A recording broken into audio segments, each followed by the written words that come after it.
Hi there. Thank you for being here and listening to Connect the Dots, the marketing coach in your pocket podcast for time deprived business leaders. I'm your host, Vicki O'Neill, your Plateau to Grow marketer. This is episode number 84.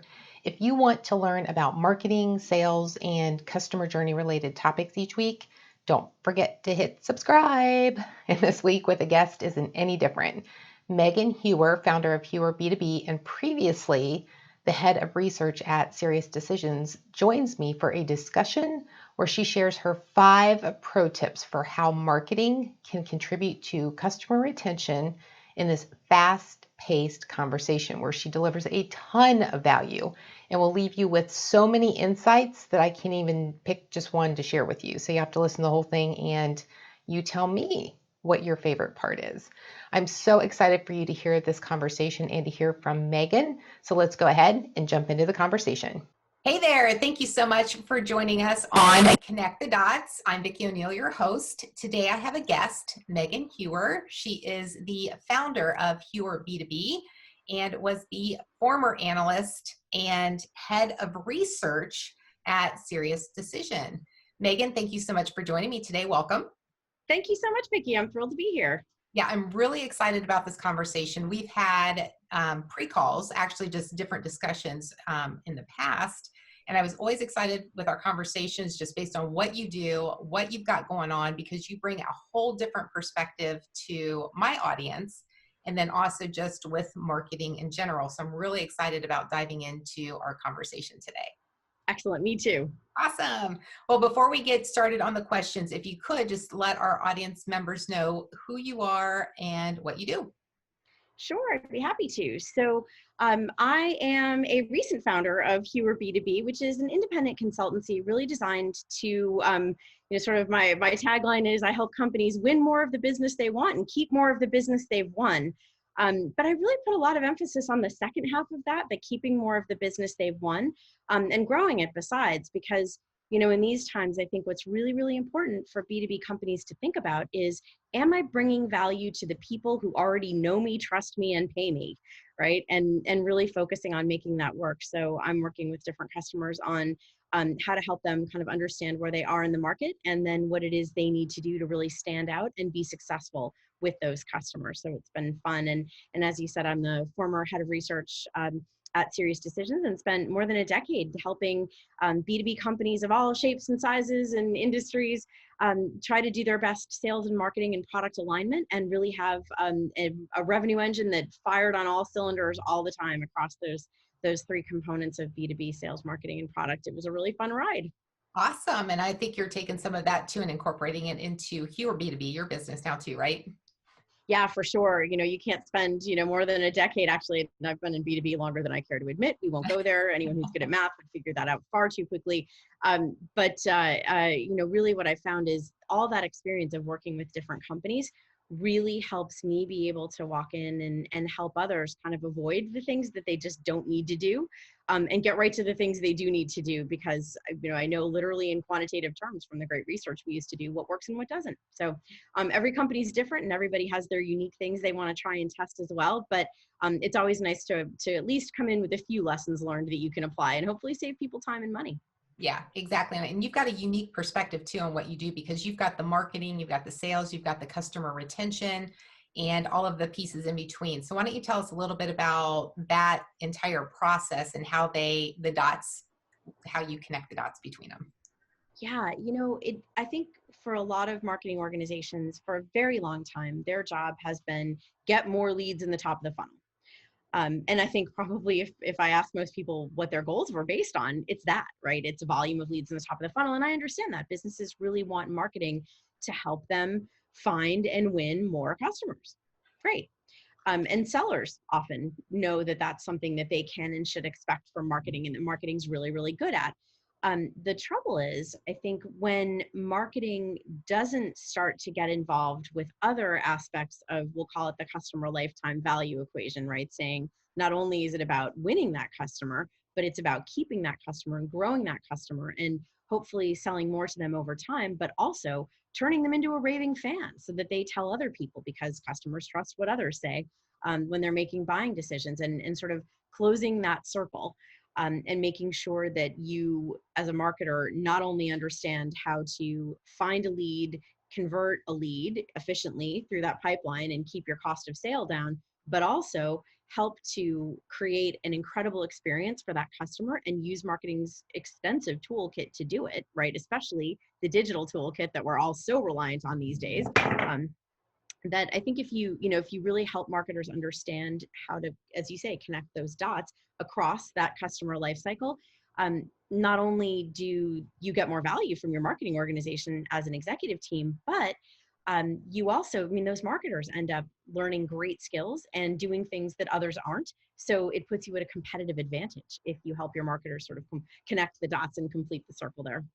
Yeah, and you've got that unique perspective too on, because you've got the marketing, sales, and customer retention, that the importance on the value that marketing has on the upside of what they're doing in order to market the brand, and the value that they provide to existing customers in order to attract new customers. Yes, absolutely. And if marketing can help to amplify the voices of customers who are really happy, again, you get this, you get the best content you could ever ask for, and you have customers basically turning into your own sales organization.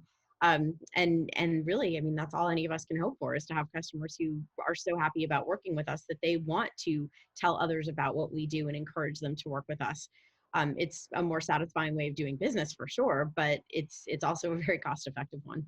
Yeah, exactly. And I always like to quote Mark Schaefer on this. He's the author of Marketing Rebellion, and the customer is the marketer. Absolutely. They Yeah. can make or break you all Yeah, day. they absolutely can. Yep. And you've got data to show that too. For sure, for Yeah. sure. Although I will say my favorite version of that, that I quote is, there's a store, a grocery store up here where I'm based in the Northeast. I'm in Connecticut, and it's called Stu Leonard's, and there's a Stu Leonard, right? And outside of all the Stu Leonard stores is a big giant rock, a granite rock, and it has a saying carved into it. It says, "Rule number 1, the customer is always right. Rule number 2, if customer is wrong, see rule 1." Because it's perfect, because they're always right. Exactly. It doesn't matter if they're wrong. They're right. In Yeah, their mind, they're exactly. right. It's your job to fix it. And I have always appreciated that. And plus it's just really fun because they have people dressed in cow costumes and all sorts of fun things. It's sort of like being on a Small World ride at Disney World while you're doing your grocery shopping. Yeah, exactly. That's a great rule to go by. I live by it. Yeah, exactly. I think what we're going to talk about today, you've got 5 pro tips that you want to review. And each one of them is going to have so many nuggets of information that people can take away, and even more importantly, take action on. So, or at least give them something to think about. So if you could, why don't we go ahead and start with the first one? Yeah, absolutely. And for the pro tip label, I have to give a little shout out to my former colleague, Amy Bills, who's a fantastic customer engagement and marketing analyst at Sirius Decisions Forrester. And she was the one who started encouraging all of us to put the pro tips label into our presentations. And I love it. So I'm keeping it. Thank you, Amy. So, I think one of them we sort of alluded to a little bit at the beginning of the conversation, but first and foremost, um, as marketing leaders think about shifting some of their resources away from traditional top of the funnel lead gen that's super easy to measure, right? Whether or not you're delivering, to customer engagement, retention, lifetime value, where more people are involved in delivering on that number, and it's not such a clear link back to marketing. You really have to go back and help others in the organization understand kind of what the terms of your contract should be, right? I call this pro tip, go renegotiate your contract. If your contract is tuned to 100% of your budget and your resources, bringing in new leads, and now you're shifting, say, 25% of that over to a focus on customer engagement, retention, advocacy, some of these other things that are really valuable to do, but that won't turn into leads, and where others may be involved in revenue, you want to be able to recommend other metrics that seem, for lack of a better word, not too fluffy, right? Yeah. So if you're just saying, I don't know, look at website hits, well, of course somebody's going to say, come on, that's silly. But what you do want to be able to show is we have a finite universe of customers. We know who they are. We know those accounts. We can monitor their activity. We can monitor how much they're using our product or service. We can monitor whether or not they increase the share of wallet for other products and services they've gone into pipeline for or bought from us. So are they buying more over time? We can show whether or not they're using more of the resources that we're putting in front of them. We can show whether or not they're willing to engage in advocacy activities. And some of these are more leading indicators like, hey, I'm willing to, take a look at a white paper you just shared with me about something I can do differently or better. Or all the way up to, yeah, sure, I'm willing to speak on your behalf at an event. And ultimately, I've stayed with you longer. I've renewed my contract. I've spent more. I've been willing to accept a price increase, whatever it is. But if you can kind of break it down into near term, midterm, and long term impact measures, and early on, you're going to see more activity-based measures, and then you're going to start to see some results of that activity. And then ultimately, it's going to be financial impact. And you should see your customer lifetime value go up. You should see your customer acquisition cost go down. You should see your per customer profitability go up. All good things, but you're going to have to give your leadership the different breadcrumbs to that being marketing's contribution.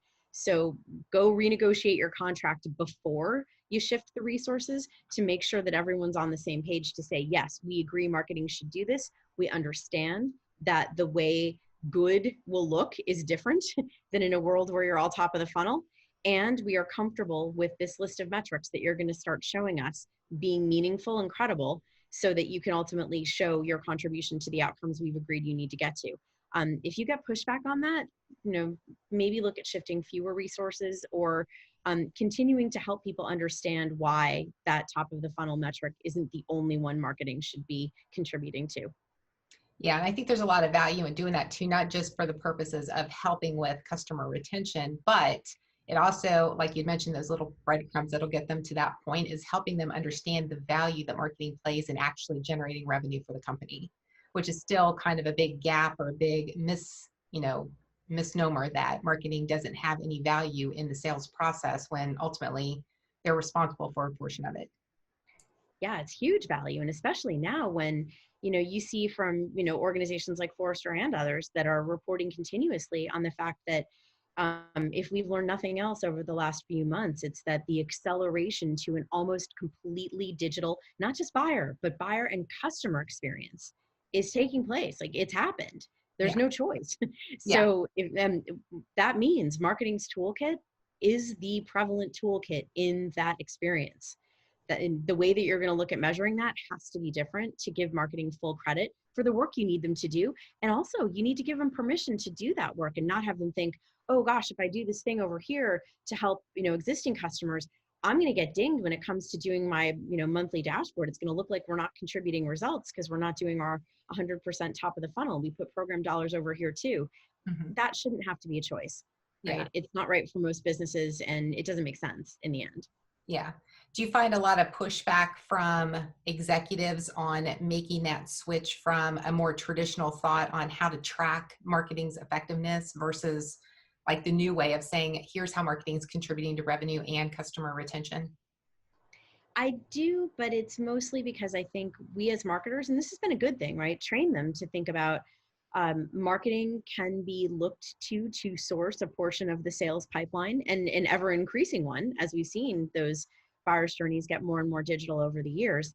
Um, and also sales has come to respect the role that marketing can play there, right? Because we've helped them to understand, hey, if you follow up quickly on the contacts and the leads that we send you, then good things will happen. Yes, they do.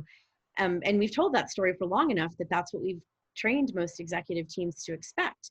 We're sort of a victim of our own success in that respect then, because they can say, oh, but we don't want to shut that spigot off. We want to keep that coming. Well, okay, but what if, big portions of your target market are no longer in market? There's no way to get new opportunities from them because they're having to cut back on their budgets or their priorities have changed away from something you're selling. Any number of reasons can affect how much you can put in the top of the funnel at any given time. Mm-hmm. So then you have to go back and say, hey, the number we started with was 1,000 accounts. Now we're down to 500. That means I can't deliver what I originally said I could deliver because the math won't add up. And I think starting with the math won't add up is a good way to begin that conversation. It's very rational. It's not about, don't expect marketing to contribute revenue. It's about, or pipeline for that matter. It's about expect something different from marketing. And here are numbers that will show you whether or not I'm doing that well. Right. And as long as you give them an alternative way to think about the value of marketing and use that as breadcrumbs toward a financial outcome that a CFO can love, you're fine.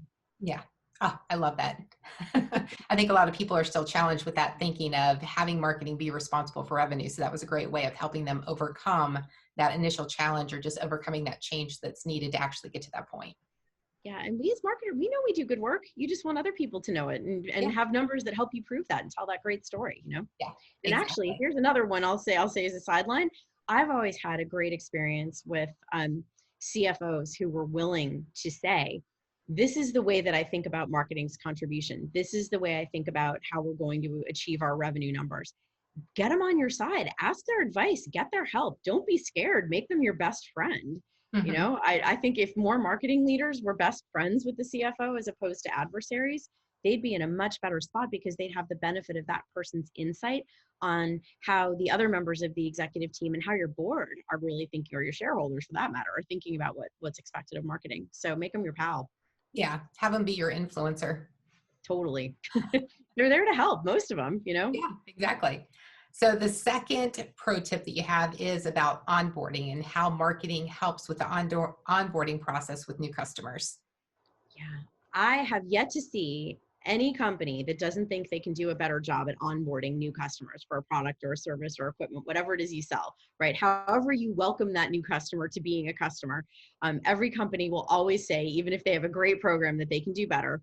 And the second thing is, I've always seen data that says the better your onboarding experience, the more complete, the more engaging that experience, the more likely it is that you'll retain. Even if other things go sideways, if you got that person set up right from the beginning, they'll remember that. And that has an outsized impact on the rest of the relationship. So, no better place to start, right? To say, okay, well, I can't necessarily fix everything that maybe went wrong with people who I didn't onboard or didn't contribute to onboarding for, but I sure as heck can start now and say, the people that have started now, what things can marketing bring to the table? Marketing can bring a lot to the table. We can bring content, we can bring resources, we can bring all kinds of different online engagements from webcasts and LinkedIn Lives or whatever your favorite mechanism is for engaging people. All of those tools can be used to contribute to whatever it is your onboarding specialists, your customer success team, others in the organization are doing for that onboarding. And in some cases, marketing's toolkit can also be used to make that experience more consistent. So if a lot of it is left up to, okay, well, we have these things that need to get done, but we're not really tracking it and we don't really provide consistent content. And maybe we don't have consistent messaging for our onboarding our customer success folks to use. If it's at an earlier stage of development, great. Marketing to the rescue. It's the same thing as lead nurture. It's just onboarding nurture, Hmm. right? And you just think of all of those different assets and engagement opportunities and apply them to helping your customer get off to the absolute best start they can. What has been your experience with the biggest challenge as to why companies don't put any marketing efforts towards the onboarding process? It goes back to the first one of renegotiate your contract. It just hasn't been expected of them, right? If their Mhm. job has been top of the funnel and somebody else's job is to worry about onboarding, okay, stay in your lane. And fair enough. But I think the lanes are getting kind of confused now in terms of the things that marketing should be involved in. And their toolkit has become more and more relevant to add to whatever your onboarding specialist or customer success team has, right? Mhm. So it's just a great moment to make that shift. Yeah, so a way to kind of overcome that is to just increase communications with those teams that are involved in the onboarding process and just have marketing become a part of that process. Absolutely. Make them a contributor, even if they're not the owner, which I wouldn't recommend they should be, quite honestly, but I think that they can be a major contributor and go ask those teams what would help. That's the other, this is a give to get strategy, right? You want to be part of onboarding, go ask the team that does it, say, what things are hard or what things do you find that you have to kind of redo that you wish you just had one version of that you could sort of set and forget? You know, what are messages that are a pain in the neck to create, or what messages or content don't you have that you need? That you Yeah. find yourself scrambling for when customers ask about it. Yeah. Great. Marketing to the rescue. You can't go wrong with intentional and purposeful marketing and communications. No, not at any phase of the life cycle, you Yeah. know, selling or post sale. Yeah, exactly.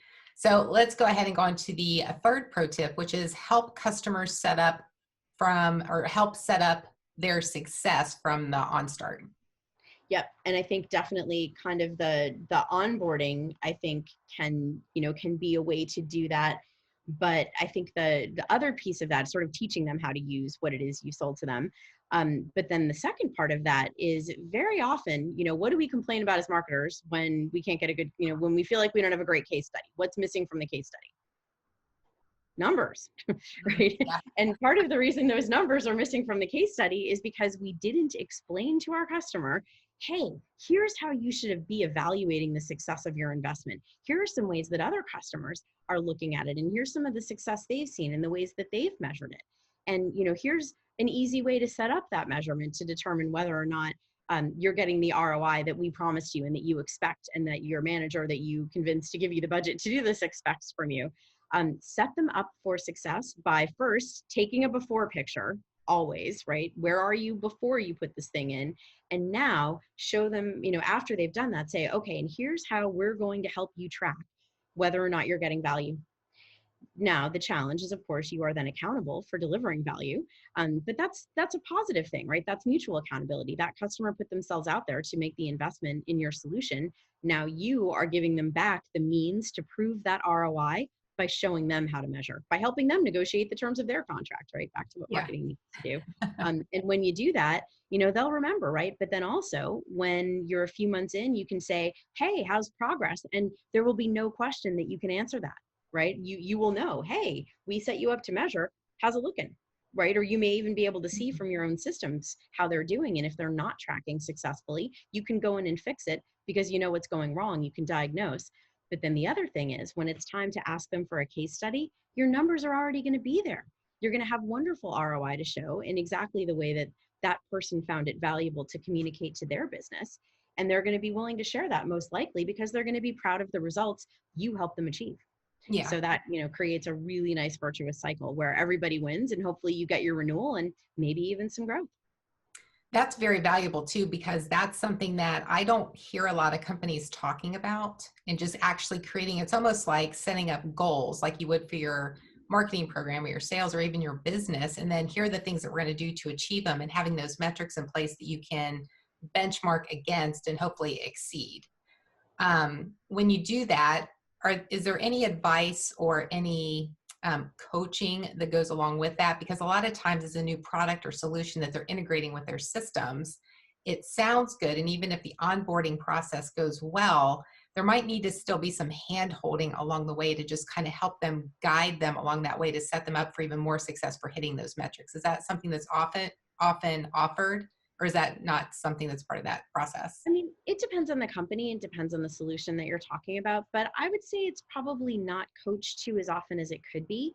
Mm-hmm. A lot of my background is more kind of in the MarTech area, and I would say that's an opportunity for a lot of MarTech companies where, they'll get people set up, they'll get them onboarded, they'll get them using the product, but they probably haven't also offered coaching as to, hey, how are you as the lead on this project to put in whatever it is that you're putting in, going to communicate back to your executive stakeholders so that they understand, hey, we're making progress. We said this is how long it was going to take to implement. It's, here's how we're tracking towards that outcome. And then here are the first things that we're going to be able to show that we're successful in tracking towards the outcome that ultimately you wanted, the ROI that ultimately you wanted. Mm-hmm. I don't see that. And I honestly think a lot of companies aren't coaching their customer success people for how to do that. So they don't know how to, it's not fair to ask somebody to do something you haven't taught them how to do, either your customer or your customer success person or an account manager for that matter. I think some of them learn over time how other customers do it so they can use that and kind of call upon their personal experience. But I wouldn't want to leave it to chance like that, right? You want to have everybody consistently showing customers, here's what to measure, here's how to measure. Let's make sure you're set up to measure. Let's make sure you have an example of how to communicate that effectively to an executive. Mm-hmm. Yeah, it's just like anything else, have a plan. Yeah, exactly. That's all that it is. Have a plan. Yeah. Funny how well that works. Yeah. And sometimes it's just a matter of recalibrating what's existing now and just understanding, what the additional pieces are, the additional components that need to be a part of that, but just making sure that you're measuring it from day one so that you can see if it's a success or not. Definitely. And if you don't take that before picture, you'll never remember how ugly your house was before you put up the lovely new landscaping. Everybody loves a before and after picture. Oh, totally. Just have your own, right? Yeah. The fourth pro tip is on the advocacy program. So why don't you tell us a little bit about that? Yeah, and customer advocacy has been such a great growing space in B2B for the last few years. And I would say that it was a little bit more of an unsung hero in years past. We had a few companies that really, really were super good at it, but I wouldn't say that it was embraced consistently or systematically by most companies. But we've seen a change in that, and that's really, really good.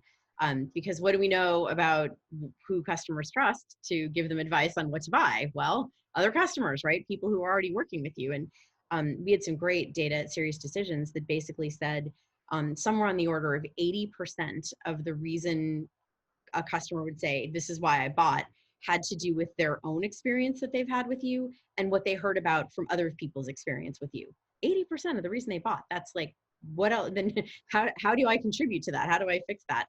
And an Yeah. advocacy program where you're really thinking about right from the beginning of that customer relationship, how can I set it up so that this person will want to be my advocate because I'm helping them to be onboarded successfully. I'm showing them how to measure value and track value, and I'm giving them ways to communicate that internally. But then the third piece of the advocacy program is the program itself, where you're giving them ways to engage. And that can be as small as, hey, if you had a good experience today, would you mind putting a review on G2 or Trust Radius for me? It's not a big deal, right? Yeah. All the way up to, hey, we'd really love to put your name in for this award, or we'd love for you to speak for us at an event or do a webcast, or and even smaller things in between. Would you be willing to put a quote on our website? Would you be willing to help us to write a case study or some other success story that can be shared easily? Would you be willing to talk to an analyst about what we do? But every customer will have a different level of comfort. Some people really, really want to be the star. They want to be on webcasts. They want to be on videos. They want to do all of it. And others, they're a little more reluctant, but they might talk to somebody one-on-one. They'd be glad to make a connection with a peer to help you out. Mhm. So, find all of the different ways that you believe you can successfully support for people to be advocates, and then think about how to invite them to be part of that in a way that isn't overwhelming. It's not about, hey, want to join our advocacy program? Here are the 87 things we'd like you to agree to do. It's over time, different types of advocacy activity, from a simple quote, on a review site, up to all of those sort of higher investment things. They become more appropriate over time. Indicate when in that relationship it makes sense to invite them to do those things, and roll Mhm. it out over time. And then find a way also to keep track of what people have said yes to and take them up on it. That's the other thing I see too, is a lot of companies will have an advocacy program in place and they'll have gotten people to say, sure, I'll help. And then they don't follow up and get them to do the 15 things they just said that they would do. So, make sure that you are taking up your customers on their willingness to be advocates. And most people I found are really excited to get their own names out there, especially in the kind of challenging market that we have now, where people are moving around company to company pretty often. They like having that history of success and having their own voice out there. So advocacy programs right now are a great way to do that, and for a happy reason too. If they've been successful with your product, it makes them look good as well. So all those good things, but just you have to systematically do it and make it a program. Back to have a plan, right? Your advice was good, Vicki. Have a plan. The same thing. Have a plan, Yeah. work the plan. And part of that too, it sounds like, is just all about inclusion and creating community, which a lot of people crave, especially now, as you had mentioned. And when people feel more included or part of a program or a bigger picture, then they're going to be more likely to talk about your products or their experiences with your brand, and incorporating that as part of the advocacy program too, which ultimately leads to those reviews, which then you can use as social proof that help with the prospecting and part of the whole marketing program. Yeah, exactly. I'm so glad you brought that up, because I think that community piece is really important to your point. Um, Companies that are really good at community and advocacy, it almost feels like when you become a customer, you join this great club. Even in B2B, where you wouldn't think that, it's not like being part of a big consumer brand ambassador program or something like that, but people really do, get a connection to a brand in B2B and community, and meeting their peers and learning from their peers. I mean, there are companies that do that so well, and it is such a meaningful part of their overall experience. It takes time and patience and investment and skill to do, to be fair, to do it really well. But wow, once you have it, like, that's a win, and it's a win that keeps on giving. So I'm glad you brought that up. That's a really, really important and valuable piece for people to think about and work on. Yeah. Okay. Great. The fifth pro tip that you had mentioned is the ongoing how-tos. Yeah, so this is really onboarding gets a ton of attention, right? When somebody first becomes a customer, even if marketing's not involved, somebody's helping them, right? You've got implementation teams or onboarding teams and customer success people who are all there. Um, and then it sort of drops off a cliff in most companies. It's like, oh, they're good. We're just going to do a check-in call every so often, see how it's going. Oh dear. Yeah, that's kind of the kiss of death these days, right? You need Yeah. sustained engagement and interaction. And guess who's really good at that? Marketing. We're used to having to nurture leads through a buying cycle that has peaks and valleys, and where, hey, a rep's not going to call you every single day, but marketing can be keeping that drumbeat going in the background. Well, guess what? They can do the same thing, especially when you've got customer success teams who probably have pretty high ratios of rep to customer. So they may be handling a pretty heavy customer load. Maybe they've had a few extra on them in the last little while, due to the economic conditions.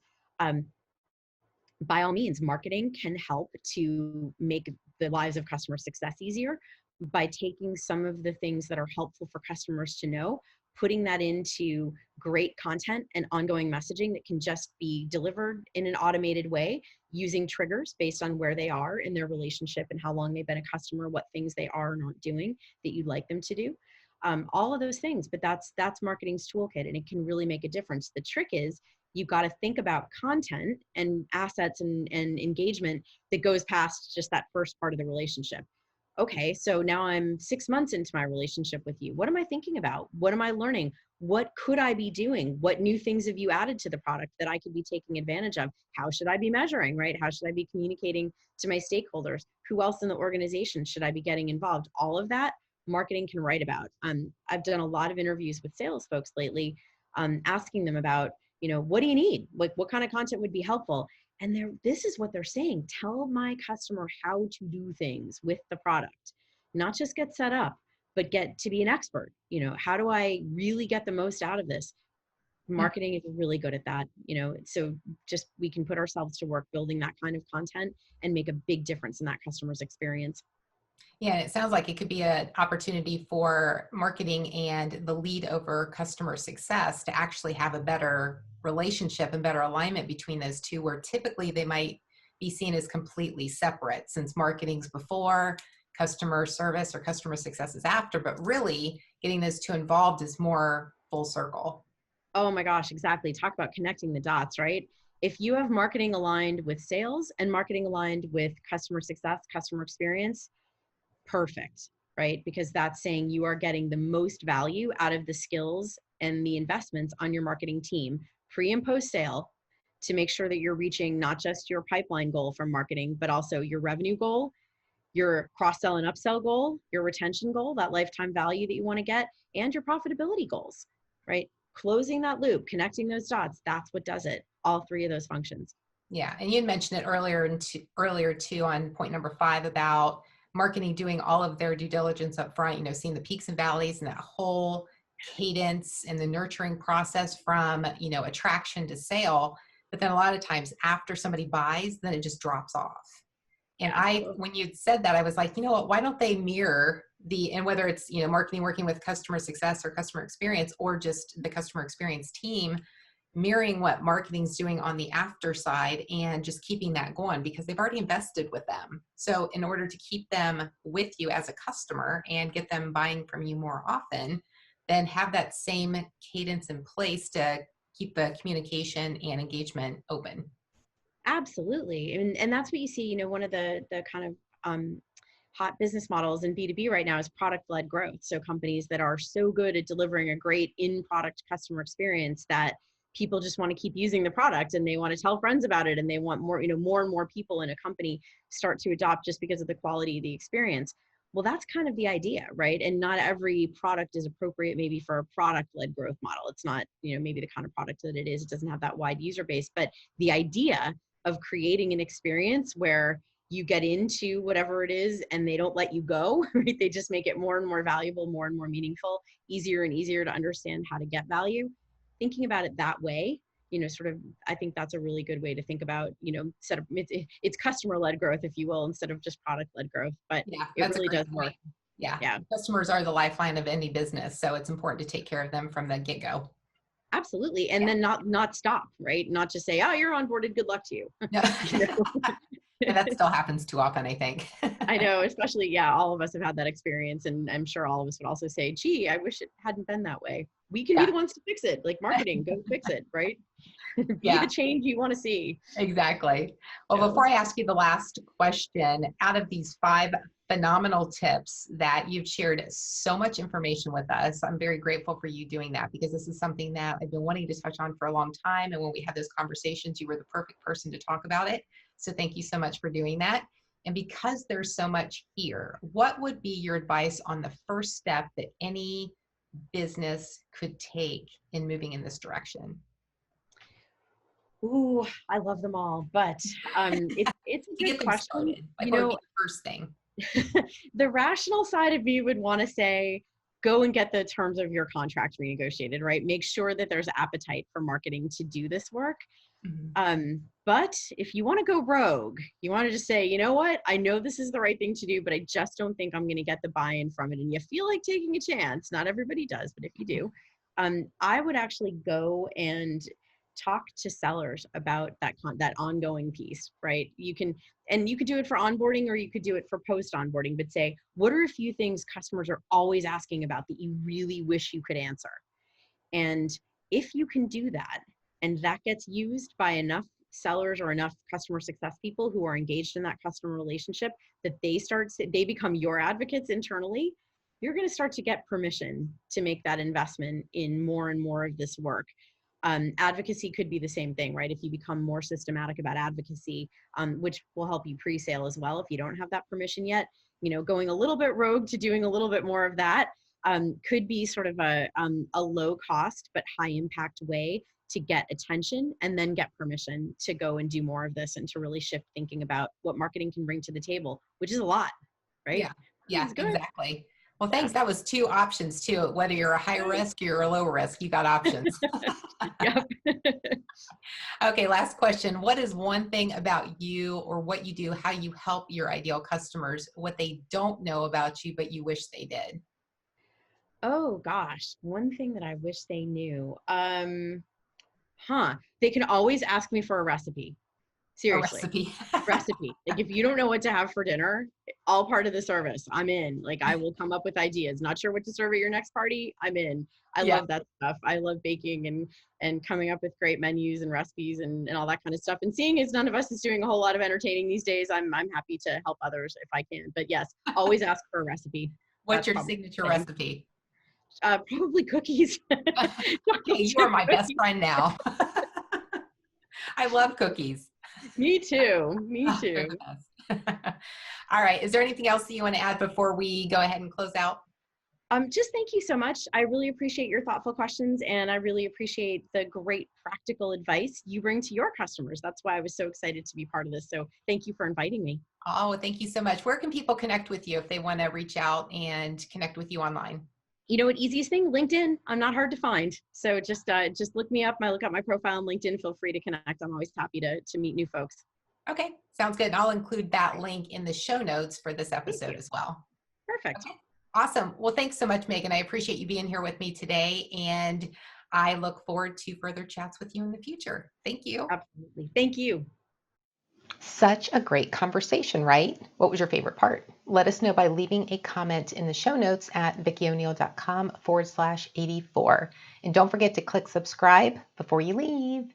If you have a marketing project you'd like to discuss, all my contact information is in the show notes, as well as my social platforms. So let's connect. Thank you so much for joining us today on this episode of Connect the Dots. Until next time, make today great.